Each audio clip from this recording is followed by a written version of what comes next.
রাসূল সাল্লাল্লাহু আলাইহি সাল্লাম রাতে এত বেশি সালাত আদায় করতেন, এত দীর্ঘ সময় দাঁড়িয়ে থাকতেন যে দুই পা ফুলে গেছিল। ফাকাত কিলা লাহু লিমা তাসনাউ হাযা গফিরা লাহু মা তাকাদ্দামা মিন যামবি ওয়া তাআখারা। আল্লাহর নবী, আপনি এমনটা করেন কেন? রাতে এত দীর্ঘ সময় দাঁড়িয়ে সালাত আদায় করেন কেন? আপনার তো সব পাপ ক্ষমা করা হয়েছে। তখন আল্লাহ রাসূল উত্তরে বললেন, আফালা আকুনু আবদান শাকুরা, আমি কি একটি শুকরিয়া আদায়কারী বান্দা হতে চাই না? আমার সব পাপ ক্ষমা করা হয়ে গেছে, এই জন্য আমি চুপ থাকবো? আমার তো কিছু শুকরিয়া আদায়ের প্রয়োজন। আপনার কাছে আল্লাহর কিছু নিয়ামত আছে, আপনি কি শুকরিয়া আদায় করেন? আপনি তো আপনার কাছে কি নিয়ামত আছে না আছে সে তো বুঝতে পারছেন না। উমামা বাহিলি রাদিয়াল্লাহু তাআলা আনহু বলেন, রাসূল সাল্লাল্লাহু আলাইহি ওয়াসাল্লাম বলেছেন, আলাইকুম বিকিয়ামিল লাইল, পৃথিবীর মানুষ তোমরা রাতে সালাত আদায় করো। কেন? ফাইনাহু দাবুস সালিহিন মান কানা ক্বাবলাকুম, রাতে সালাত আদায় করা তোমাদের পূর্বের পরহেজগার মানুষের কাজ। অতীতে যারা নবী রাসূল ছিলেন, যারা পরহেজগার সালেহ সিদ্দিক শুহাদা ছিলেন, তারা রাতে সালাত আদায় করতেন। অতএব পৃথিবীর মানুষ তোমরা রাতে সালাত আদায় করো। রাতে সালাত আদায় করা অতীতের পরহেজগার মানুষের কাজ। হুয়া কুরবাতুল্লাহ ইলা রাব্বিকুম, রাতে সালাত আদায় করলে তিনটা সুবিধা আছে। এক, এর বিনিময়ে আল্লাহর নিকটে হওয়া যায়। রাতে সালাত আদায় করলে মানুষ আল্লাহর নিকটে হয়ে যায়। দুই, মুকাফফিরাতুল লিসায়া, পাপ মিটে যায়। তিন, ও মানহাতুল ইসমে, পাপ থেকে সে দূরে সরে যায়। পাপ থেকে মানুষের বিরত হওয়া কঠিন।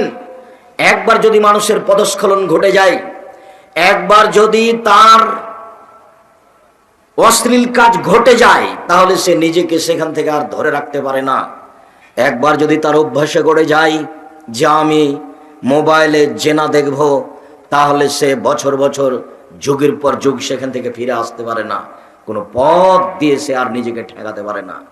একবার যদি জেনার মতো কাজ হস্তমৈথুন জীবনে চালু হয়ে যায়, তাহলে সে আর কখনো তাতে থেকে ফিরে আসতে পারে না। একবার যদি নগ্ন মেয়েকে সিনেমায় দেখা অভ্যাস হয়ে যায়, তাহলে সে আর সেখান থেকে ফিরে আসতে পারে না। যদিও সেটি কথা, হাদিস নয়। হাদিস বলেই চালু আছে, তবে তা হাদিস নয়। যে রাসূলের নাম দিয়ে বলা আছে, কেউ যদি তোমাদের বলে যে পাহাড় এক জায়গা থেকে আরেক জায়গায় চলে গেছে ফাসাদ দেখো, তাহলে এটা বিশ্বাস করে নাও। কিন্তু মানুষের চরিত্র ধ্বংস হয়ে যাওয়ার পরে আবার ঠিক হয়ে গেছে, এটা যদি বলে তাহলে বিশ্বাস করো না। তার মানে হবে বটে, তবে কম। বুঝেও বুঝে না ওরা, অন্তর আছে বুঝে না। দেখেও দেখে না ওরা, চক্ষু আছে দেখে না। শুনেও শুনে না ওরা, কান আছে শুনে না। উলাইকা কাল আনআম, তারা পশু প্রাণীর মতো, তারা গরু ছাগলের মতো, তারা কুকুর শ্রীগালের মতো। বাল হাজাল, বরং তার চেয়ে খারাপ। শুনে তো ভালো কথা তো শুনে, কই পরিবর্তন তো হয় না। দেখে তো ভালো কিছু দেখে, কিন্তু কই সে পরিবর্তন তো হয় না। বুঝে তো, তার অন্তর আছে বুঝে, কিন্তু সে বুঝেও বুঝে না। এখান থেকে উঠে যাওয়ার পরে সে ঠিকই বিড়ি তামাক জর্দা সিগারেট খায়। এখান থেকে উঠে যাওয়ার পরে ঠিকই সে মিথ্যা কথায় ব্যবসা করে। এখান থেকে উঠে যাওয়ার পরে ঠিকই সে দোকানে বসে আড্ডা পিটে। এখান থেকে উঠে যাওয়ার পরে ঠিকই সে টাকনুর নিচে প্যান্ট পায়জামা লুঙ্গি পরে। রাসূল সাল্লাল্লাহু আলাইহি ওয়াসাল্লাম বলেন, হুজবাতিন নার বিশাওয়াত, মনের ইচ্ছা দ্বারা জাহান্নামকে ঘেরা আছে। হুজবাতিল জান্নাত বিল মাকারিহ, নিয়ম নীতি কষ্ট ক্লেশ ত্যাগ তিতিক্ষা দিয়ে জান্নাতকে ঘেরা আছে। জান্নাত পাওয়া সহজ নয়, টাফ ব্যাপার। অনেক কিছু নিয়মের নাম জান্নাত, সহজেই জাহান্নাম। দোকানে বসে আড্ডা পিটে মানুষের বদনাম করলে জাহান্নাম পাওয়া যায়। নগ্ন পোশাকে মহিলারা চললেই জাহান্নাম পাওয়া যায়। টাকনুর নিচে প্যান্ট পরলেই জাহান্নাম পাওয়া যায়। সুদ ঘুষ খেলেই জাহান্নাম পাওয়া যায়। মনমতো চললেই জাহান্নাম পাওয়া যায়। দুনিয়াতে মোমেন কারাগারে আছে। রাসূল সাল্লাল্লাহু আলাইহি সাল্লাম বলেন, আর দুনিয়া সিজনুল লিল মুমিন ওয়া জান্নাতুল লিল কাফির। হাদিস বুখারী মুসলিম। তিনি বললেন, মুমিনের জন্য এটা কারাগার, আর কাফেরের জন্য এটা জান্নাত, খোলা মাঠ। কারাগার তো বুঝতে পারলাম না। কই মিথ্যা কথা বললেও তো জীবনে বেঁচে আছে, সুদ খেলেও তো আছি, ঘুষ খেলেও তো আছি, দাড়ি চাঁচলেও তো আছি, প্যান্ট টাকনোর নিচে পড়লেও তো আছি। দিন রাত স্বামীকে বাড়িতে রেখে, ছেলেকে বাড়িতে রেখে, নগ্ন পোশাক পরে হাট বাজার করলেও তো আমি মহিলা মানুষ ভালোইতে আছি। ফ্যাশন বোরকা পরে এসে এখানে বসে আছি, জালসার নামে দিন তো চলছে। কই কারাগার কাকে বলে বুঝলাম না। অথচ মুহাম্মদ সাল্লাল্লাহু আলাইহি সাল্লাম বলেন, মুমিনের জন্য পৃথিবী কারাগার। আমি বলিনি, আমি অনবদক। 1450 বছর পূর্বে মুহাম্মদ সাল্লাল্লাহু আলাইহি সাল্লাম এই কথা বলেছেন যে মুমিনের জন্য পৃথিবী কারাগার। কারাগারে তো সব সময় সাক্ষাৎ করা যায় না। সকাল 10টায় সাক্ষাৎ হয়ে অনুমোদন নিয়ে 5 মিনিটের জন্য স্বামীর সাথে দেখা করা যায়, বাপের সাথে দেখা করা যায়, ভাইয়ের সাথে দেখা করা যায়, বুঝা যায় তাকে কারাগার কাকে বলে। কিন্তু আমার জন্য আল্লাহ রাসূল কারাগার বললেন, তা তো আমি বুঝতে পারলাম না। কারাগার মানে ইচ্ছা মতো 1 গ্লাস পানি পান করা যায় না। বিছানা আমার, ঘর আমার, আমি বানিয়েছি সুন্দর করে, বিছানাতে মখমল চাদর বিছিয়েছি, এটা আমার, ঘরে বউ আছে, ওটা আমার, সব কিছু আমার, কিন্তু আমি ইচ্ছা মতো শুইতে পারি না। কেন? আমি কারাগারে আছি। আমাকে ডান কাতে শুইতে হবে দোয়া পড়ে, আল্লাহুম্মা আসলামতু নাফসি ইলাইকা ওয়া জাতু ওয়াজহি ইলাইকা ওয়া ফাওয়াজতু আমরি ইলাইকা ওয়া জাতু জারি ইলাইকা রাগবাতান রাহাবাতান ইলাইকা লা মালজা ওয়া লা মানজা মিনকা ইল্লা ইলাইকা আমানতু বিকিতাবিকা আল্লাযী আনজালতা ওয়া নাবিয়্যিকা আল্লাযী আরসালতা। এ হলো ঘুমানোর দোয়া। দোয়ার বইটা আপনার জন্য লিখেছিলাম। আপনি মনে করছেন যে আব্দুর রাজ্জাক সাহেবের বই না কিনা তাকে ঠগিয়ে দিয়েছি। তা আপনি ঠগিয়ে দিয়েছেন, তার আমি কি করব? আর আমি তো মনে করছি যে আমি অনেক শ্রম দিয়েছি, যত হাদিস আছে হাত তুলে দোয়া করার সবই দিয়েছি, যত জয়ীপ আছে সবই দিয়েছি, কোথায় কোথায় হাত তুলে দোয়া করতে হবে সেটাও দিয়েছি। হাত তুলে দোয়া করলে হাতখানে ফেরত দিতে লজ্জা পান। এত বড় সত্তা কারো পরোয়া করে না। ফেরাউনকে ক্ষমা করে দিলে কেউ বিচার করতে পারবে না, আদ সামুদকে ধ্বংস করে দিয়েছেন, কেউ বিচার করতে পারে না। তার নাম আজিজ, পরাক্রমশালী, সর্বশক্তিমান। এরপরেও তিনি আপনার হাতখানে ফিরিয়ে দিতে লজ্জা পাই। কেমনে আমি ফিরিয়ে দিই? আমার কাছে হাত তুলে চাই। আপনার একটু সময় হয় না হাত তুলে দোয়া করার, অথচ আইনে রাসূল সাল্লাল্লাহু আলাইহি ওয়াসাল্লাম দোয়া অধ্যায় বইয়ে লেখা আছে। আপনার জন্য লিখেছিলাম, ব্যবসা করেন, 50 টাকা 100 টাকা আপনার কাছে বেশি হয়ে গেছে। জামিয়া সালাফের সার্বিক কাজকে আমি খাক স্যার আব্দুর রাজ্জাক বিন ইউসুফ যা খিদমত আপনার সামনে পেশ করেছি, ভাঙাচোরা ভাষাতে আপনি জরুরিভাবে তা মূল্যায়ন করবেন। আল্লাহে, আল্লাহর কসম, আল্লাহে, আল্লাহর কসম, আল্লাহে, আল্লাহর কসম, 90 সাল থেকে না এখন পর্যন্ত না অপ্রয়োজনীয় বাক্য মুখে বলেছি, না অপ্রয়োজনীয় বাক্য কলমে লিখেছি। কলমে কোনোদিন লিখিনি, মুখেও কোনোদিন বলিনি। জাতিকে ফাঁকি দিয়ে পরকাল হারাতে রাজি নই। কোনোদিন আপনার সামনে অপ্রয়োজনীয় বাক্য নিয়ে দাঁড়াইনি। আপনি অনুকূলে থাকলেও না, আপনি প্রতিকূলে থাকলেও না, কিছুই না। কোনোদিন হিসাব করিনি। একটা পদক্ষেপ নিজ সুবিধা ভোগ করবে এই জন্য ফেলিনি। আপনাকে 10 টাকা দিতে হবে এই হিসাবে আমাকে বক্তব্য দিতে হবে, এরকম কাজ আমি করিনি। আল্লাহর কসম, 90 সাল থেকে না আমি কারো কাছে পথ খরচ পাথেও চাইনি। আল্লাহর কসম, 90 সাল থেকে না এখন পর্যন্ত আমি আমার পরিচয় দিইনি। কেউ যখন চাপ দিয়ে বলেছে যে আপনি কি পড়াশোনা করেছেন একটু বলেন না, লিখতে চাই, তখন আমি বলেছি আমার নাম আব্দুর রাজ্জাক, আর আমার বাপের নাম ইউসুফ, বাপ বেটা মিলে আব্দুর রাজ্জাক বিন ইউসুফ। এর চেয়ে পরিচয় আমি বেশি পেশ করিনি। বুঝলাম না আপনি একটা দুয়ার বই না কিনে কি ফাঁকি দিলেন আমাকে। মাসিক আল হিতেশাম পত্রিকা 50টা প্রশ্নের উত্তর দিয়ে, 10 জন মুফতি দিয়ে, 14 জন লেখক দিয়ে, লক্ষ লক্ষ টাকা খরচ করে আপনার সামনে দিতে চাইলাম। আপনি 25-30 টাকা দিয়ে মাসিক আল হিতেশাম প্রতি মাসে নিতে পারলেন না। এটা তো নরসিংদী জেলা, আপনাকে আমি কষ্ট দিইনি। জামিয়া সালাফিয়াতে প্রতি মাসে 24 লক্ষ বেতন লাগে, আপনার কত টাকা তা আমার জানা নাই। আপনার বাড়ির পাশে এখানে আপাতত 600 শতক জমি কিনা হয়েছে, আরো 600 শতক কিনবো ইনশাল্লাহ। জানি না আপনি কিভাবে অংশগ্রহণ করেন। আপনার বাড়ির পাশে মসজিদ নির্মাণ হতে যাচ্ছে 200 শতক জমির উপরে, যার একতলাতে 10,000 মানুষ সালাত আদায় করতে পারবে ইনশাল্লাহ। জানি না আপনি দেখতে যান কিনা, জানি না আপনি 10 টাকা দিয়ে অংশগ্রহণ করেন কিনা। আপনি টাকা দিলেও করবে, না দিলেও করবে, কিন্তু আমি চাই না যে আপনি না দিয়ে গড়ে যাক, এটা আমি চাই না। কেন? আমার এটা দৃঢ় বিশ্বাস কাজ করে, পতিতালয়ের মহিলা যদি কুকুরকে পানি পান করে জান্নাত পেতে পারে, আমি জামিয়া সালাফে 10 টাকা দান করে জান্নাত কিনবো ইনশাআল্লাহ। এটা আমার দৃঢ়তা কাজ করে।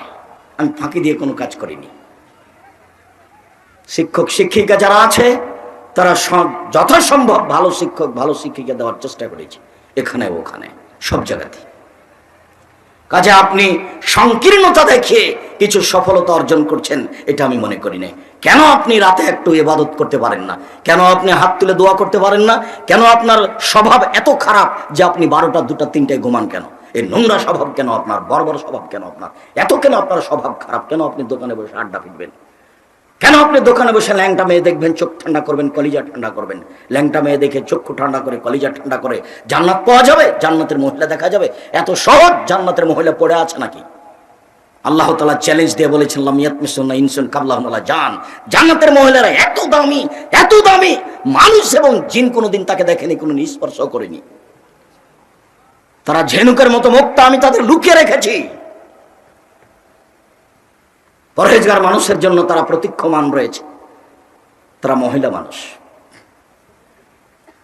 আব্দুল্লাহ ইবনে আব্বাস রাদিয়াল্লাহু তাআলা আনহু বলেন, রাসূল সাল্লাল্লাহু আলাইহি সাল্লাম বলেছেন, আল্লাহ তাআলা বলেন, মানে হাদিসে কুদসি আল্লাহ তাআলা বলছেন, আদাতু ইবাদি আলিস সলিহিনা, আমি আমার ভালো বান্দাদের জন্য এমন কিছু প্রস্তুত করেছি, মা সামিয়াত জুনুন, কান কোনোদিন শুনেনি, আমার আতায়নুন, চক্ষু কোনোদিন দেখেনি, আমার খাতারা বেকাল ব্যবসার মানুষের অন্তর কোনোদিন ভাবেনি যে থাকা খাওয়ার জায়গায় এত উন্নত মানের হতে পারে। না চক্ষু দেখেছে, না কান শুনেছে, না অন্তর ভেবেছে তার নাম জান্নাত। কই সেই জান্নাতের জন্য আমার একটু প্রস্তুতি নেওয়া হয় না? কতবার বললাম যে আপনি দোকানে বসে আড্ডা পিটিয়েন না। আপনি যে দোকানে বসে আড্ডা পিটছেন ওখানে মানুষের বদনাম হয়, আপনি জান্নাত কিনবেন কি দিয়ে? আর এমনি তো দলীয় সমাজ, বিএনপি আওয়ামী লীগের সমাজ, যারা আলেম ওলামা তারাও দলীয়, একজন এক দলের ওই এক দলের শুধু বদনাম দিয়ে, হিংসা দিয়ে পরিপূর্ণ হয়ে আছে সমাজ। দোকানে বসে আর একজনের বদনাম চলে, আপনারা এতে যেখানে মানুষ বসে আড্ডা পিটে সেখানে আর একজনের বদনাম চলে। এখানে ক্ষমতা দিয়ে দেশ চলে, জোরজার মূল্যক তার, জেল দিয়ে, হাজত দিয়ে, পিটিয়ে সবকিছু দখল করে, জমি জায়গা দখল করে সমাজ চলে। সম্মানিত দিনী ভাই বোন, এভাবে জান্নাত পাওয়া যায় না, তা সহজ নয়। আবু হুরায়রা রাদিয়াল্লাহু তাআলা আনহু বলেন, রাসূল সাল্লাল্লাহু আলাইহি ওয়াসাল্লাম বলেছেন, ইন্নাশ শাইতান ইয়াকিদু আলা রাসে কাফিয়াতে আহাদিকুম সালাসা ওয়াকাত। পৃথিবীর মানুষ শুনে রাখো, তোমরা যখন ঘুমাও তখন তোমাদের মাথার চুলে শয়তান 3টে গিরা লাগায়। ওয়ায়াজরিবু আলাইহা, গিরার উপরে এভাবে হাত দিয়ে থাবা মারে আর বলে, ফারকুদ আলাইকা লাইলান তাবিল, ঘুমাও রাত লম্বা, ঘুমাও রাত লম্বা, ঘুমাও রাত লম্বা। ফাইনিস্তাই গাজা। এইভাবে করতে করতে কেউ যদি উঠে যায়, ফাদাকার আল্লাহ, তারপর মুখে বলে আলহামদুলিল্লাহিল্লাযী আহয়ানা বাদা মা আমাতানা ওয়া ইলাইহিন নুশুর, ওই আল্লাহর প্রশংসা যে আল্লাহ মরণ দিয়েছিলেন, যে আল্লাহ জীবিত করলেন, সে আল্লাহর কাছে ফিরে যাব। এই বাক্য যখন মুখে উচ্চারণ করে তখন একটা গিরা খুলে যায় এমনিতেই। আইন তাওয়াজ্জা, আর যখন ওযু করে তখন আরেকটা খুলে যায়। আইন সাল্লাহ, যখন সালাত আদায় করে তখন আরেকটা খুলে যায়। ফাসবাহা নাশিতান তাইয়িবান নাফস, তখন সে খুব উদ্যমশীল হয়ে ফুর্তি সহকারে সকাল করে। ওয়াইল্লা ফাসবাহা খাবিসান নাফসে কাসলানা, আর যদি এমনটা না হয় তো দেখা যাবে 7টা-8টার দিকে উঠছে একেবারে অলস হয়ে, জঘন্য মুখখান নিয়ে কেমন কেমন করে, মুখখান খাসটা হয়ে আছে। সে একটা আপনি নিয়েছে, ব্রাশ নিয়েছে, তাতে কিছু পাউডার নিয়েছে, দাঁত ঘষার, মুখখান ভ্যাংচা হয়ে আছে। কেন? শয়তানার মুখে আর কানে পেশাব করে দিয়েছে। হাদিস বুখারী মুসলিম, আল্লাহ রাসূল বলছেন শয়তানার কানে মুখে পেশাব করে দিয়েছে। ও তো আর বুঝতে পারে না, ও তো রাত 2টায় শুয়েছে, ল্যাংটা মেয়ে দেখে আবার সকাল 8টায় উঠছে, তো পশু প্রাণীর মতো, গরু ছাগল। সম্মানিত দিনী ভাই বোন, আপনার জন্য এসেছি, আজ থেকে আপনাকে পরিবর্তন হতে হবে, আপনি মনে কিছু নিয়েন না। আবু হুরায়রা রাদিয়াল্লাহু তাআলা আনহু বলেন, রাসূল সাল্লাল্লাহু আলাইহি ওয়াসাল্লাম বলেছেন, আনজালা রাব্বুনা তাআলা ইলা সামাই দুনিয়া হিনা ইয়াবকা রাসূলুল আখিরা, যখন রাতের 3 ভাগের 2 ভাগ পার হয়ে যায় তখন আল্লাহ তাআলা সপ্তম আকাশ থেকে প্রথম আকাশে নেমে আসেন। প্রথম আকাশে নেমে এসে বলেন, মায়াদুনি ফাস্তাজিবালাহু, হে পৃথিবীর মানুষ, কে আমাকে ডাকে আমি তার ডাকে সাড়া দিব।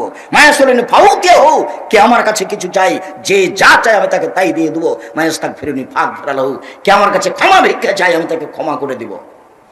আল্লাহ প্রথম আকাশে নেমে এসে চিৎকার করেন, আর আমি খাকসার সাধারণ মানুষ, 2টার সময় ঘুমিয়েছি, 8টা পর্যন্ত ঘুমিয়ে থাকে, আমি আল্লাহর ডাকের কি সাড়া দিব? আমি তো গরু ছাগলের মতো। গরু ছাগলের তো কোনো হিসাব নিকাশ নাই, আমিও তো তাই। রাত 12টা পর্যন্ত মানুষের বদনাম করে, 2টা পর্যন্ত মানুষের বদনাম করে, নগ্ন নারীকে দেখে, জেনা দেখে মোবাইল বন্ধ করে শুয়েছে। মোবাইল বন্ধ নয়, চলতি আছে। এই বোকা ছেলে, তোমাকে বলে যাচ্ছে, জীবনে কোনোদিন আর ওই বড় মোবাইল সাথে রাখবা না। ও তোমাকে ধ্বংস করেছে, তোমার বাপকে ধ্বংস করেছে, তোমার মাকে ধ্বংস করেছে, তোমার বোনকে ধ্বংস করেছে, তোমার জাতি ধ্বংস করেছে। আজ থেকে তুমি ও মোবাইলে পেশাব করে দাও। উপস্থিত বৈঠকের দিন মুসলিম বোন আপনাকে বলছে, এই মেয়ে, তোমাকেও বলছে, তোমার হাতে বড় মোবাইল কেন? তুমি কি করো? ওটা দিয়ে কি করো? আমি তো মানুষের কাছে ভিক্ষা চেয়ে প্রতি মাসে 24 লক্ষ টাকা মানুষকে বেতন দিই, লক্ষ লক্ষ কোটি কোটি টাকার জমি কিনা লাগে, বাড়ি ঘর করা লাগে, তবু আমার কাছে একটা এমনি মোবাইল আছে, রিং হইলে আমি অন করতে পারি। এর চেয়ে আমার কাছে কিছু করার নেই। যদি এই জমি জায়গার ব্যাপার না থাকতো, প্রতিষ্ঠানের ব্যাপার না থাকতো, আমি কোনোদিন তাকে তাকেও দেখতাম না। কই আমাদের তা হাট বাজারে না গেলেও চলে, কোনোদিন আমাদের বাড়ি থেকে কেউ হাটে বাজারে যায়নি। তোমার কেন একটু শরম হয় না? তোমার কেন একটা হায়া হয় না? তোমার কেন একটু লজ্জা হয় না? তোমার কি স্বামী মরে গেছে? তোমার কি বেটা মরে গেছে? তুমি একটা ওই পচা ভ্যানিটি ব্যাগ নিয়ে ঘাড়ি করে চলে যাচ্ছ ফ্যাশন বোরকা পরে। তোমার লজ্জা হয় না কেন? তোমার শরম হয় না কেন? তোমার হায়া হয় না কেন? তোমার জন্য এসেছি আমি আব্দুর রাজ্জাক বিন ইউসুফ, আমি তোমার দিনী ভাই, আমি তোমার ক্ষতি চাইনি। আর তোমার স্বামী কাপুরুষ, তোমার স্বামী হলো ঘৃণিত পুরুষ। পুরুষ হওয়া লাগে স্বামীকে, ক্ষমতা থাকা লাগে। কি করবে স্বামী স্ত্রী দুইজন মিলে? দুইজন মিলে আজকে সিদ্ধান্ত নাও, রাত 10টায় ঘুমিয়ে যেতে হবে, রাত 2টা-3টায় উঠতে হবে। আয়েশা রাদিয়াল্লাহু তাআলা আনহা বলেন, কানা নবী সাল্লাল্লাহু আলাইহি সাল্লাম ইসাল্লি 11 রাকা মিন ক্বাবলা ইয়াফরাকা মিন সালাতিল ইশা ইলাল ফজর।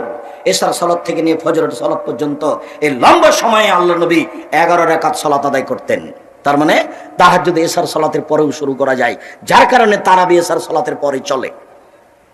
যদিও মূলত তার রাতের 3 ভাগের 2 ভাগ পার হওয়ার পরে যখন রাত 12টা হয়ে যায় তখন আকাশের সব দরজা খুলে দেওয়া হয়। যখন দিন 12টা হয়ে যায় তখন আকাশের সব দরজা খুলে দেওয়া হয়। যখন আজান দেওয়া হয় তখন সব দরজা খুলে দেওয়া হয়। ওই সময়তে যে যা চায় সেটাই কবুল হয়ে যায়, যে যা চাইবে। জাবের রাদিয়াল্লাহু তাআলা আনহু বলেন, রাসূল সাল্লাল্লাহু আলাইহি ওয়াসাল্লাম বলেছেন, ইন্না ফিল লাইলি লাসা লা ইয়াফিকা আব্দুল মুসলিম। রাত একটা সময় রয়েছে যে কোনো পুরুষ যে কোনো নারী, রাত একটা সময় রয়েছে যে কোনো পুরুষ যে কোনো নারী, রাত একটা সময় রয়েছে যে কোনো পুরুষ যে কোনো নারী ওই সময় আল্লাহর কাছে কিছু চাই, মিন আমরিদ দুনিয়া, দুনিয়ার হোক আর পরকালের হোক, ইল্লা আতাহু ইয়াহু, আল্লাহ তাকে দিবেনি। ভাবখান মনে হচ্ছে দিতে বাধ্য, দিবেনি, দিবেই দিবে, অবশ্যই দিবে, অবধারিত দিবে, দিবেই দিবে ইনশাআল্লাহ। আপনি বুঝতে পারেন না, 2013 সালের 24শে আগস্ট রোজ মঙ্গলবার 11টার সময় আপনার বাড়িতে হাঁটাবো, বৈরহাটা রূপগঞ্জ নারায়ণগঞ্জ মাঠে বলেছিলাম আমার হাতে টাকা নেই, এ কথা সত্য, এখানে প্রতিষ্ঠান করবে, এ কথা সত্য। আপনি দেখে আসেন তো, জামিয়া সালাফের রূপগঞ্জ নারায়ণগঞ্জ ঢাকা প্রায় 50 বিঘা জমির উপর অবস্থান করে। আমি তো একজন ভিক্ষুক মানুষ, আমি হচ্ছে কচুর পাতার পানি, যে কচুর পাতার পানি থাকে একটু বাতাস আসলে টলমল টলমল করে পড়ে। আমি কোটি টাকার ব্যবসা করি না, আমি কোনো দলও করি না, না আমার কোনো বংশীয় ক্ষমতা আছে, না আমার কোনো দলীয় ক্ষমতা আছে, না আমার কোনো বড় না ব্যবসা আছে, কিছুই না, এটা নিঃস্ব মানুষ। 4000 ছেলে মেয়ে 2টা প্রতিষ্ঠানে, 350 এতিম, 500 জন অসহায়। 4000 ছেলে মেয়ে ভিন্ন ভিন্ন জায়গায় পড়াশোনা করছে, সবার থাকা খাওয়া ভিন্ন, মেয়েদের ভিন্ন ছেলেদের ভিন্ন। আপনার বাড়ির পাশে সামনে বৃহস্পতিবার সোমবার, বৃহস্পতিবার শুক্রবার সম্মেলন, জানি না আপনি যাওয়ার জন্য প্রস্তুত আছেন কিনা। থাকা তো উচিত। এই যে নাসিম, ওকে চিনেন কিনা, ও তো প্রস্তুতি নেই, গাড়ি টাড়ি নিয়ে যায়, তার সাথে যোগাযোগ করার চেষ্টা করেন, আর নাহলে এমনি স্বেচ্ছায় আছেন। আর একদিন তো দেখতে যাওয়ার সাধ হওয়া উচিত। প্রায় 800 শতক জমির উপরে বালু ফেলা হয়েছে, প্রায় 800 শতক। একটু দেখা দরকার, একটু সাধ থাকা দরকার যে আমাদের আহলে হাদিসের সম্পদ একটু দেখে আস। আবার কোনো ধনী মানুষের করা না, একটা ফকির মানুষের করা। আমার কাছে কিছুই নেই, তবে আমার জীবনে আমি কোনোদিন কোন মসজিদে খুতবা দিচ্ছি, ওখানকার সভাপতি সেক্রেটারিকে হিসাব করে খুতবা দিয়েছি, এটা নয়। রুজি তার কাছে আমি কোনোদিন ভাবিনি। আমার দাদা আমার বাপের রুজি ভাবেনি, আমার বাপ আমার রুজি ভাবেনি, আমি আব্দুর রহিমের রুজি ভাবি না, চিন্তা করি না ওটা কি হবে তাদের। ওরা রুজি ছাড়া আসেনি, রুজি নিয়ে এসেছে, অতএব তার টেনশন করার আমার কোনো প্রয়োজন নাই। সম্মানিত দিনী ভাই বোন, বলছিলাম রাত যখন 3 ভাগের 2 ভাগ পার হয়ে যায় তখন আল্লাহ তাআলা এইভাবে ডাকেন। আবার আয়েশা রাদিয়াল্লাহু তাআলার ভাষাতে বোঝা যাচ্ছে এশার সালাতের পর থেকে নিয়ে ফজর পর্যন্ত সময়ে যে কোনো সময়ে তাহাজ্জুদ পড়া যায়। আয়েশা রাদিয়াল্লাহু তাআলা আনহা বলেন, কানা নবী সাল্লাল্লাহু আলাইহি সাল্লাম ইসাল্লি বিল লাইলি সালাসা রাকা, আল্লাহর নবী রাতে 13 রাকাত সালাত আদায় করতেন। অবে খামসিন ইউতরবে খামসিন মিন দালিক, 13 রাকাতের মধ্যে 5 রাকাত থাকতো বিতর, লাইজলু ফি শাইনিল আখিরাহা, 5 রাকাতে একটানা একবারই বসতেন। তার মানে 3 রাকাত পড়লো একটানা, 5 রাকাত পড়লো একটানা, আর 1 রাকাত তো একটানাই আছে। বুঝা গেল না কথা মনে হয়? মাঝহাবি ভাইরা বলেছেন বেতের 3 রাকাত পড়তে হবে মাগরিবের মতো, মানে 2 রাকাত পড়ে আত্তাহিয়াত পড়তে হবে, হাদিস জাল, মানুষের বানানো। একটানা 3 রাকাত, একটানা 5 রাকাত, একটানা 1 রাকাত, এক রাকাতের কোনো টানা নাই, এমনি দোয়ায় কোনো পড়তে পারেন মাঝে মধ্যে। আমি বলেছি মাঝে মধ্যে দোয়ায় কোনো ছেড়ে দিতে হবে, তখন কেউ নকল করেছে যে উনি বেতর পড়তে নিষেধ করেছেন। নাউজুবিল্লাহ। বেকুব, ফেসবুক চালালে এভাবে চালাতে হবে? তুমি মানুষের উপর অপবাদ লাগিয়ে ফেসবুক চালাও, এটাই তোমার হাইকোর্ট? কি বুঝো তুমি? মানুষের উপর একটা বাক্য বলে দাও, হিসাব পাও না, তোমার এই বাক্যের বিচার হবে না? আমি তো তোমার পিছনে লাগা প্রয়োজন মনে করি, আমি তোমাকে ধপ কবে রাখি না। তুমি যে কে এটা আমার চিনারই প্রয়োজন নেই, লিখেও নি, আমি তোমাকে কোনোদিন ভাবিও নি। 90 সাল থেকে এখন পর্যন্ত আমি কোনোদিন কাউকে ভেবে 5 মিনিট বক্তব্য দিইনি। কোনোদিন কোনো মসজিদের সেক্রেটারি সভাপতিকে 1 মিনিট হিসাব করে বক্তব্য দেওয়া প্রয়োজন মনে করিনি। আল্লাহ তো রেখেছেন। উবাদা ইবনে সামিত রাদিয়াল্লাহু তাআলা আনহু বলেন, রাসূল সাল্লাল্লাহু আলাইহি ওয়াসাল্লাম বলেছেন, মান তারা মিনাল লাইলি সুম্মা ক্বালা, কেউ যদি রাতে উঠে যদি বলে লা ইলাহা ইল্লাল্লাহু ওয়াহদাহু লা শারীকা লাহু লাহুল মুলকু ওয়া লাহুল হামদু ওয়া হুয়া আলা কুল্লি শাইইন কাদির, আল্লাহ ছাড়া কোনো মাবুদ নাই, তার কোনো শরীক নাই, প্রশংসা তার, রাজত্ব তার, শরীকবিহীন তিনি সর্বশক্তির মালিক। তারপরে বলে সুবহানাল্লাহি আলহামদুলিল্লাহি ওয়া লা ইলাহা ইল্লাল্লাহু আল্লাহু আকবার, পবিত্রতা তার, প্রশংসা তার, সবচেয়ে বড় তিনি ছাড়া কোনো মাবুদ নেই। এরপরে বলে ওয়ালা হাওলা ওয়ালা কুওয়াতা ইল্লা বিল্লাহ, বাহ্যিকভাবে আন্তরিকভাবে নড়াচড়া করার কোনো শক্তি নেই। সুম্মাকালা, তারপর বলে রব্বিক ফিরলি, আল্লাহ তুমি আমাকে ক্ষমা করো, আল্লাহ তুমি আমাকে ক্ষমা করো। সুম্মা সাল্লাহ, তারপরে সালাত আদায় করে। সুম্মা তাফাস্তু জিবা, এরপরে দোয়া করে, যা চাইবে তাই দেওয়া হবে, যা চাইবে তাই দেওয়া। কোনদিন বাস্তবায়ন করে দেখেছেন? সেদিন তো ছিল বয়স 40, এখন দেখছেন বয়স 60। কখন যে গেল। সেদিন খেলাচ্ছিলেন না, খেলাধুলা মনে পড়ে না, শয়তানি করা মনে পড়ে। তারপরে এখন দেখছেন বয়স 77। কবে দেখবেন আপনার লাশ মানুষে নিয়ে যাচ্ছে? সময়ের কি করলেন, কি করতে চান, কি বলতে চান? দাম্ভিকতা দেখিয়ে জুলুমবাজি করে নির্বাচন করে ইহকালও গেল, পরকালও গেল। দলীয় দাপট দেখিয়ে ক্ষমতা গেল, সবকিছু গেল। ফেরাউন ডুবে গেছে। ফেরাউন কি হয়েছে? ডুবে গেছে। আদ সামুদ ঝঞ্ঝা বায়ুতে হারিয়ে গেছে। বিকট শব্দ ঝঞ্ঝা বায়ু এমন ভাবে আসলো, ফাদামদাম আলাইহিম রাব্বুহুম বিজামবিহিম, একবারে ঘাটাঘাট অন্ধকার, ভিন্ন ধরনের শব্দ দিয়ে প্রবাহিত বাতাস চলল। মানুষের নিয়ন্ত্রণ নয়, ফেরেশতার নিয়ন্ত্রণ নয়, আল্লাহর আদেশে একেবারে ঘর বাড়ি পাথর পাহাড় কেটে চলে গেল। যেখান দিয়ে গেল তার বিচারের তিনি চিন্তা করেন, নলায় খাফক বাহা, আদ সামুদ বিচার করতে পারে এই তিনি ভাবেন না, ফেরাউন বিচার করতে পারবে এটা তিনি ভাবেন না। সময় তো চলেই যাবে, ফেরাউন ডুবে গেছে। নূহ আলাইহিস সালাম 900 বছর বয়স পাওয়ার পরেও, 1000 বছর বয়স পাওয়ার পরে চলে গেছে। আর আমার তো বয়সের সীমা 60 থেকে 80। তা আমি কেন এত ভুল বুঝে বসে আছি? ভুল হচ্ছে সম্মানিত দিনী ভাই বোন, একটু ঘুম থেকে উঠে প্রথমে আপনি সূরা আল ইমরানের শেষ রুকুর প্রথম 5 আয়াত পড়তে পারেন। ইন্না ফি খালকিস সামাওয়াতি ওয়াল আরদ ওয়া ইখতিলাফিল লাইলি ওয়ান নাহার। এছাড়া আপনি শেষ রুকু পড়তে পারেন। বসো। আমিও বক্তব্যের শেষে চলে এসেছি। 11টা 10-20 বক্তব্য শুরু করে লম্বা বক্তব্য দেবো এমনটা হয় না, আর আমি তা চাইও না। কাজে আমি কথা বলবো আর তুমি এখান থেকে বের হয়ে গিয়ে চা খাবা, এই নোংরা অভ্যাস ছাড়তে হবে। আমি তো আর আব্দুল্লাহ বিন ফজল রাহিমাহুল্লাহ নই যে বক্তব্য দিতে দিতে সকাল হয়ে যাবে। আমার কাছে অত বিদ্যাও নেই। আব্দুল্লাহ ইবনে আমর ইবনে আস রাদিয়াল্লাহু তাআলা আনহু বলেন, রাসূল সাল্লাল্লাহু আলাইহি ওয়াসাল্লাম বলেছেন, মান কামা বিআশরি আয়াত লাম ইউক্তাব মিনাল গাফিলিন। কেউ যদি রাতে উঠে 10 আয়াত পড়ে, কেউ যদি রাতে উঠে 2 রাকাত সালাত আদায় করে 10 আয়াত পড়ে, তাহলে সে গাফেলদের অন্তর্ভুক্ত হবে না। হাদিস শেষ করি তারপরে। অমান কামাবে মেওয়ায়া, আর কেউ যদি রাতে উঠে 100 আয়াত পড়ে, কুতিবা মিনাল কানিতিন, তাহলে ওর তালিকা হবে পরহেজগারদের মধ্যে। অমান কামাবে আলফা আয়াত কুতিবা মিনাল মুকান্তিরিন, আর যারা 1000 আয়াত পড়তে পারে রাতে, তারা পৃথিবীতে সবচেয়ে দামি মানুষের অন্তর্ভুক্ত, সবচেয়ে দামি। তাহলে সবচেয়ে দামি মানুষের অন্তর্ভুক্তর জন্য কত আয়াত? 1000 রাতে। যারা পরহেজগার মানুষ বলে গণ্য হবে তাদের জন্য কত? 100 আয়াত। আর আমি গাফেল নই, এটা প্রমাণ করার জন্য কত আয়াত? 10 আয়াত। তা আমি যে একদিনও পড়িনি, আমি আবার কোনটা? আপনি ধর্ম পাগল পেয়েছেন, মনে করছেন যে বক্তা বক্তব্য দিতে এসেছে, ভালো খাওয়ালাম, টাকা পয়সা নিয়ে যাবে, আমিও শুনলাম, কি যে বললাম আর কি যে করলো, দেখি সকালে হয়ে গেছে। এটা মনে করিয়েন না, কথার দাম দেওয়া শিখিয়েন। আবু হুরায়রা রাদিয়াল্লাহু তাআলা আনহু বলেন, রাসূল সাল্লাল্লাহু আলাইহি সাল্লাম বলেছেন, মানিস্তাই কাজা আহলাহু ওয়া সাল্লা রাকাতাইন আও সাল্লায়া জামিয়ান রাকাতাইনে, কেউ যদি রাতে নিজে উঠে স্ত্রীকে উঠায়, দুইজন মিলে 2 রাকাত সালাত আদায় করে। এই মেয়ে শোনো, উপস্থিত বৈঠকের দিনই মুসলিম বোন, এদিকে খেয়াল করেন তো, কথা বলছেন কেন, এদিকে খেয়াল করেন।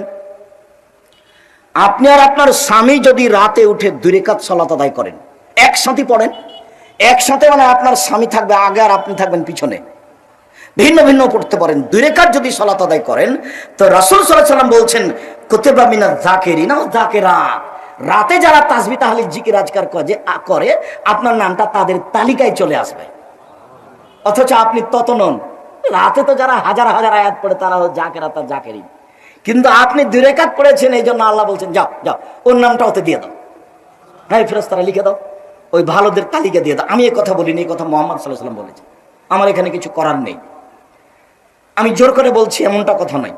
আপনি রাতে উঠে 2 রাকাত সালাত আদায় করলে আপনার নামটা ওই তালিকায় চলে আসবে, যারা রাতে ইবাদত করে, তাসবিহ তাহলিল করে, জিকির আজকার করে। আল্লাহ তাআলা আমাদের নবীকে বলছেন, ফাসাব্বিহবে, আল্লাহ তাআলা আমাদের নবীকে বলছেন যে আপনি রাতে উঠুন, ফাসজুদ লাহু ওয়াসাব্বিহু লাইলান তাবিলা, রাতে তাহাজ্জুদ পড়ুন, দীর্ঘ সময় ধরে তাসবিহ তাহলিল করুন।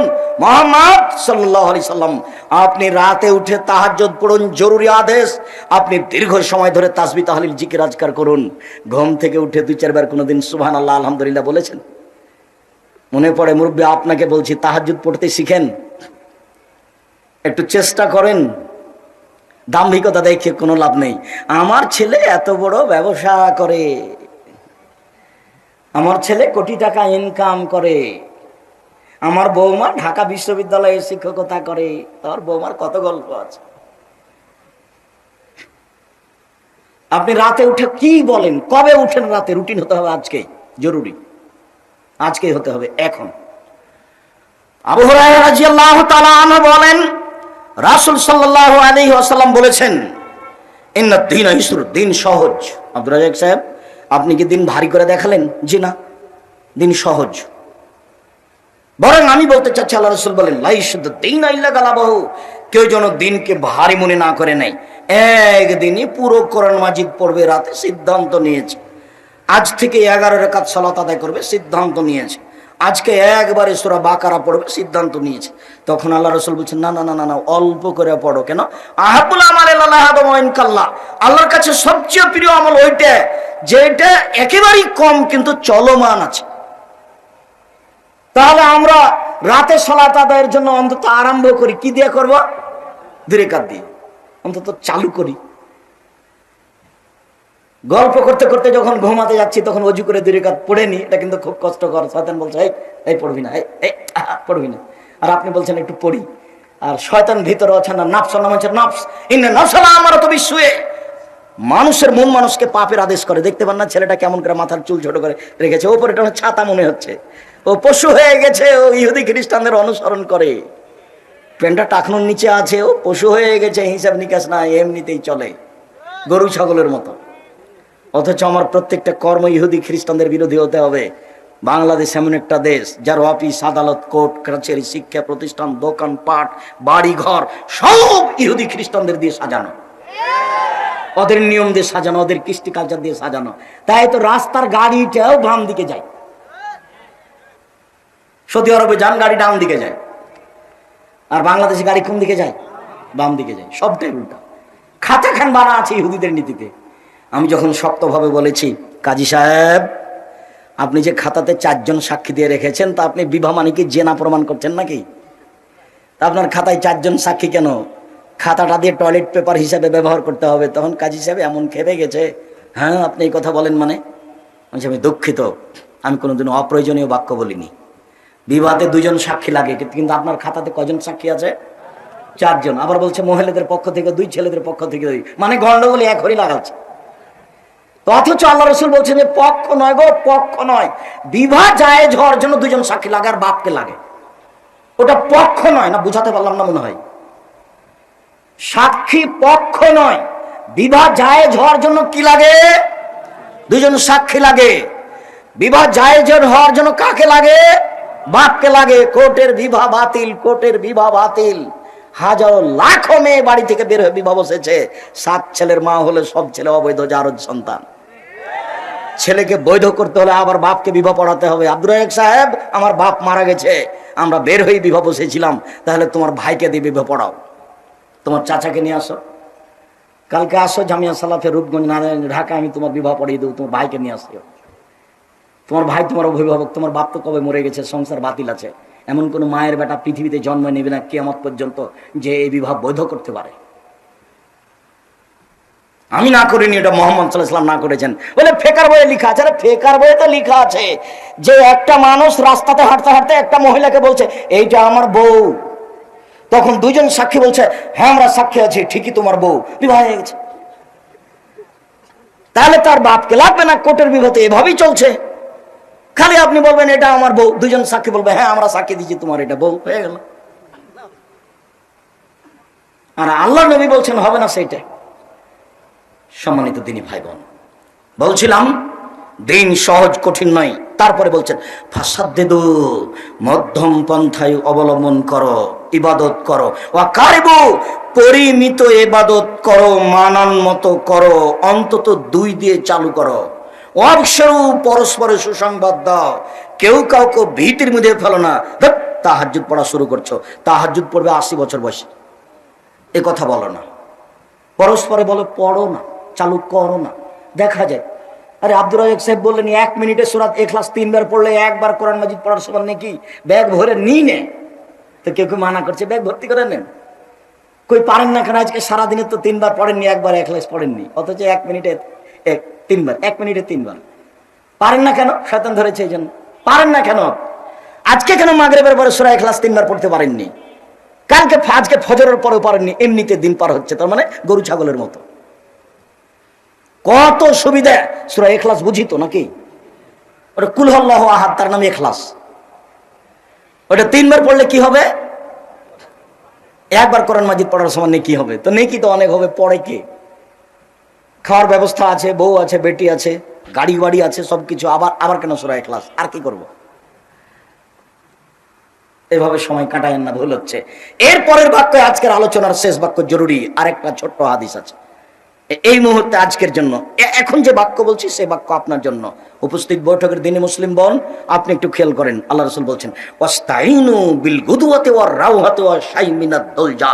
পৃথিবীর মানুষ, একটু সকালে আল্লাহকে ডাকো, একটু বিকালে আল্লাহকে ডাকো, রাতের অন্ধকারে ডাকো। 3টে সময়, সূর্য ডোবার পূর্বে, সূর্য ওঠার পূর্বে, সূর্য ডোবার পূর্বে, সূর্য ওঠার পূর্বে। রাতের অন্ধকারে ডাকো, সূর্য ডোবার পূর্বে ডাকো, সূর্য ওঠার পূর্বে ডাকো, রাত 2টার পরে ডাকো, 3টার পরে ডাকো, 4টার পরে ডাকো। 3 বার আল্লাহকে ডাকো, যাহাই বলিবে তাহাই শুনিবে। শোনার জন্য তিনি প্রতীক্ষমান রয়েছেন।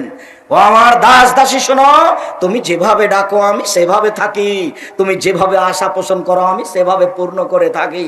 আদমের ছেলে মেয়ে শোনো, তুমি যেভাবে ডাকো আমি সেভাবে থাকি, তুমি যেভাবে আশা পোষণ করো সেভাবে আমি পূর্ণ করে থাকি। আদমের ছেলে মেয়ে শোনো, আমার কাছে সবচেয়ে প্রিয় কাজ হচ্ছে চাওয়া, আমার কাছে চাইলেই খুশি হই আমি। শোনো, হজ করো কষ্ট করে, 4 লক্ষ টাকা খরচ করে, আমাকে অত ভালো লাগে না। রমজান মাসে সিয়াম পালন করে, ইবাদতের জগতের সবচেয়ে দামি ইবাদত, তারপরে আমাকে অত ভালো লাগে না। 5 ওয়াক্ত সালাত আদায় করো, ইবাদতের জগতে ভিন্ন ধরনের ব্যতিক্রম ইবাদত সালাত, ওটা নাই, তখন কিছুই নেই, এরপরে আমাকে অত ভালো লাগে না। যখন তুমি আমাকে বলো যে আল্লাহ আমার ভ্যানটা ঠিক করে দাও, তখন আমি খুশি হয়ে যাই। ঠিক বলেছি, ঠিক বলেছি, আমি তোমার ভ্যান ঠিক করতে পারি, পৃথিবীর কেউ পারে না। বাক্যটা এভাবে, লাইসা শাইউন আকরামু ইনদাল্লাহি মিনাস সাওয়ালি মিনাদ দুআ। দুয়ার চেয়ে, চাওয়ার চেয়ে আল্লাহর কাছে পৃথিবীতে কোনো বস্তু প্রিয় নেই। আল্লাহর কাছে সবচেয়ে প্রিয় কি বলেন তো দেখি? চাওয়া, দোয়া করা, আল্লাহ এটা করে দাও। আমি বলিনি, আমি অনুবাদক, আমি একটু সময় উল্লেখ করলাম, তার কথাটা বলে দিলাম। সেটা হলো সূর্য ডোবার আগে। এটা খুব কঠিন, কেন? এটাই তো আড্ডা পিটার সময়। দুপুরে খেয়ে একটু শুয়েছিলাম, আসরের সালাত আদায় করে বের হয়েছি, একটু চা খেতে হবে, মানুষের সাথে বসে থাকতে হবে, গল্প করতে হবে, আড্ডা পিটতে হবে। এই সময়ে কি আর জিকির আজকার করা যায়? এটা খুব কঠিন। সূর্য ডুবার পূর্বে খুব কঠিন, সূর্য ওঠার পূর্বে কিছু পারা যায়, তবে ঘুমাতে হবে। কেন? রাত 2টায় ঘুমিয়েছি, এখন ফজরের সালাত আদায় করেছি, কোনো রকমে ধনী মানুষ, এখন ঘুমিয়ে যাব, 10টায় উঠবো। ফজরের সালাতের পরে ঘুমিয়ে যাব, কটায় উঠবো? তো 10টায় উঠবো। তখন আল্লাহ রাসূল বলছেন, না না না না না, ফজরের সালাত আদায় করে সূর্য ওঠা পর্যন্ত ডাকো। মনে হয় সময় আমি ভাগ দেখাতে পারলাম না। আপনি মনে করেন তো কোন কোন সময় বললাম? সূর্য উঠার আগে আর সূর্য ডুবার আগে। তাহলে কখন হচ্ছে? মাগরিবের আজান হওয়ার 15-20 মিনিট পূর্বে ডাকতে হবে, 5-10 মিনিট। আজান হবে তার পূর্বে 5-10 মিনিট, 20 মিনিট, আধা ঘন্টা, যার যা কুলাই। বুঝাতে পারিনি? আর ফজরের সালাত আদায় করে এই যে সূর্য উঠতে 20 মিনিট দেরি আছে, আধ ঘন্টা দেরি আছে, 15 মিনিট দেরি আছে, এটা সময়। আর কিভাবে আমি বলতে পারি? আমি তো মনে হয় বলেছি, বুঝেছি, আপনি বুঝতে পেরেছেন। আর রাতের কিছু অংশ সেটা 1টার পরে হতে পারে, 2টার পরে হতে পারে, 3টার পরে হতে পারে। ঘুম ভাঙলে উঠবেন, উঠে আকাশের দিকে তাকাবেন। ইন্না ফি খালকিস সামাওয়াতি ওয়াল আরদি ওয়াখতিলাফিল লাইলি ওয়ান নাহার। এই রাতের দিনের পরিবর্তন আল্লাহর ক্ষমতায় হয়। কি বিশাল আকৃতিতে আকাশ জমি। আয়াতটা পড়েন, আল্লাহ নবী এভাবেই বলেছেন, আপনার দিন এমনি কাটে। সূরা আল ইমরানের শেষ রুকুর প্রথম 5 আয়াত মনে থাকবে না মনে হয়? যদি নাও থাকে তো এদেশে একটা বই পাওয়া যায়, বইয়ের নাম কেবল লাভবান। এদেশে একটা বই পাওয়া যায়, আইনে রাসূল সাল্লাল্লাহু আলাইহি ওয়াসাল্লাম 2 অধ্যায়। এদেশে একটা বই পাওয়া যায়, বইয়ের নাম উপদেশ। নাম শোনেননি মনে হয়? ও বইওয়ালা কত টাকা নিতে পারে আমার কাছে অনুমান? 2-1 হাজার। তাহলে তো জটিল নয়। আব্দুল্লাহর বইটা কিনলে না হয় 250 টাকা নেবে। এই ছেলে, মিন্নাতুল বাড়ির দাম কত গো? 250। বাপরে বাপ, আব্দুল্লাহর বইটা কিনতে চাচ্ছি। আব্দুল্লাহর বই আমিও পড়ি, আপনিও পড়েন, আপনিও দোয়া করেন, আমিও দোয়া করি। দোয়া তো তার জন্য করতে পারি, ওটা জাতির সম্পদ, সবাই দোয়া করি। সংকীর্ণতা যদি আপনার মনে আসে তাহলে আপনি বিপাকে পড়ে গেছেন। আপনি আমাকে বলেন, আব্দুল রাজ্জাক সাহেব আমার ছেলেটার জন্য দোয়া করেন, সেটা ভালো হবে কথা। কিন্তু আমি যখন বললাম তখন আপনার মনটা খাটো হয়ে গেল, তখন আপনি কেমন মানুষ হলেন বলেন তো দেখি? আপনি যদি দোয়া করেন, আল্লাহ তুমি আব্দুল্লাহকে কবুল করো, তখন আপনার মাথার পাশে একজন ফেরেশতা আছে। তখন ফেরেশতা বলবে, তুমি ওর জন্য যা বলেছো তোমার জন্য তাই, তুমি ওর জন্য যা বলেছো তোমার জন্য তাই, তুমি ওর জন্য যা বলেছো তোমার জন্য তাই। হাদিস মুসলিম। তাহলে আপনার লাভ হলো না লস হলো? শুকরিয়া, জাযাকুমুল্লাহ খায়র। রাসূল সাল্লাল্লাহু আলাইহি সাল্লাম বলেছেন, মান নামাত তাহিরান, কেউ যদি ওযু করে ঘুমায়, তারপর রাতে উঠে, ফায়াসালুল্লাহ খায়রান মিন আমরিদ দুনিয়া ওয়াল আখিরাহ, ওই সময়তে উঠে যা চাইবে তাই দেওয়া হবে, যা চাইবে তাই দেওয়া হবে। এই হাদিসে একটু বেশি করা আছে যে ওযু করে ঘুমাবে না। বুঝাতে পারলাম না? ঘুমানোর সময়তে কি করতে হবে? ওযু করতে হবে। ওযু যদি থাকে তো ভালো, ওযু যদি না থাকে তাহলে ওযু করতে হবে। আর যদি ঠান্ডা লাগে তো মাটি তো আছেই, বিসমিল্লাহ সহজ, ঘুমিয়ে যান। আমি ওযু করে ঘুমালাম, এরই মানে আমি ওযু করে ঘুমালাম। এখন যখন ঘুম ভাঙবে তখন 2 রাকাত সালাত আদায় করলে নামটা তালিকায় পড়ে যাবে। আবার এখন আমি যা চাইবো সেটাই হয়ে যাবে। কত সুবিধা! কেউ একটু বুঝে না, কেউ একটু সূরা ইখলাস পড়ে না। আল্লাহ তুমি তৌফিক দান করো। উপস্থিত বৈঠকের দিনী মুসলিম ভাই বোন, লক্ষ্য করুন, আপনাকে আমি অনুরোধ জানাচ্ছি, দিনী বোন, আপনাকে আমি অনুরোধ জানাচ্ছি, আপনার জন্য জান্নাত সহজ। 5 ওয়াক্ত সালাত আদায় করুন, স্বামীকে মেনে চলুন, জেনায় লিপ্ত হয়েন না, রমজান মাসে সিয়াম পালন করবেন, জান্নাতের সব দরজা খোলা। আলোচনা শেষে চলে আসলাম। গাড়িতে কয়েকটা বই ছিল, আব্দুল্লাহর বইটা ছিল মিন্নাতুল বারি, বুখারীর ব্যাখ্যা ব্যতিক্রম আছে এখানে, স্টেজে আছে, নিয়ে যাবেন আব্দুল্লাহর বই। আর 2-1টা কি বই আছে, আপনারা দিনী ভাই বোন যারা আছেন স্টেজ থেকে নিয়ে যাবেন। আব্দুল্লাহর বইটা আমি দেখছি মিন্নাতুল বারি। আর যদি কোনো বই থাকে কেবল লাভবান বা ক্ষতিগ্রস্ত বা কেন নির্যাতন, কি তার প্রতিকার বা পোশাক, বইগুলো স্টেজ থেকে নিন। আমি কথা শেষ করে দিলাম। কয়েকটা জিজ্ঞাসা। আমি মৃত্যু ভয় পাই কবরের আযাবকে, আমি ভয় পাই কবরের আযাবকে, ভয় পাই জাহান্নামকে, ভয় পাই, এটা কি ভালো? হ্যাঁ ভালো। ভয় করেন, ইবাদত করা সহজ হবে। আমি দৈনিক 300 টাকা কাজ করি, আমি বিয়ে করব, তাহলে আমি কত টাকা দেনমোহর দিব? দেও 2000 টাকা। না হলে তোমাদের নরসিংদী নারায়ণগঞ্জ জেলার একটা কাপড় দাও, অতি হবে। আমার বয়স 4, আমার বয়স 14, আমার বয়স 18, আমি খারাপ কাজ থেকে বেঁচে থাকার জন্য বিয়ে করতে চাই, কিন্তু আমার মা বাবা বলছে আমি এখনো ছোট। তোমার বাপ মায়ের বিবাহ দেওয়া উচিত। তোমার বিষয়টি স্পষ্ট করে দাও তোমার মার কাছে, তোমার বাপের কাছে। কিছু কিছু আলেমদের মতে বিয়ের আগে মেয়ের বাবা থেকে জিনিসপত্র চাওয়া এটা নাকি উপহার, যে না এটা কাবিরা গুনাহ। আপনি কি ভিক্ষুক যে মেয়ের বাপের কাছে কিছু চাইবেন? ভিক্ষা করে খান। গোসল করার সময় গোসলের অজুর ক্ষেত্রে মাথায় কাপড় না থাকলে অসুবিধা আছে? জি না। অজু করার সময় মাথায় কাপড় থাকা জরুরি নয়, মহিলা পুরুষ যেই হোক। টেস্ট টিউবের মাধ্যমে বাচ্চা নেওয়া হারাম, ওটা জায়েজ নয়, একেবারেই হারাম, ওটা জেনা। সাহু সিজদা আল্লাহ আকবার বলে সিজদায় যাবে, সাজাদ আল্লাহ আকবার বলে সিজদায় যাবে, সুবহান রাব্বিয়াল আলা 2-3 বার বলে উঠে আসবে। দুইটা সিজদার নাম সাহু সিজদা। ঈদগাহ মাঠে কোনো ধরনের খেলাধুলা করা যাবে কি? বুঝতে পারি। ঈদগাহ মাঠে কোনো ধরনের খেলাধুলা করা যাবে কি? ঈদগাহ মাঠে খেলাধুলা এরকম তো শরীর চর্চা বা ইসলামে উপকার হবে এরকম ছাড়া ওখানে কোনো খেলাধুলা করা যাবে না। সুন্নাত নামাজের পরে কি জিকির আজকার ও তাসবিহ তাহলিল করতে হয়? সুন্নাত নামাজ ফরজ নামাজ একই, সময় আসলে তাসবিহ তাহলিল জিকির আজকার করবে, অনেক হাদিস।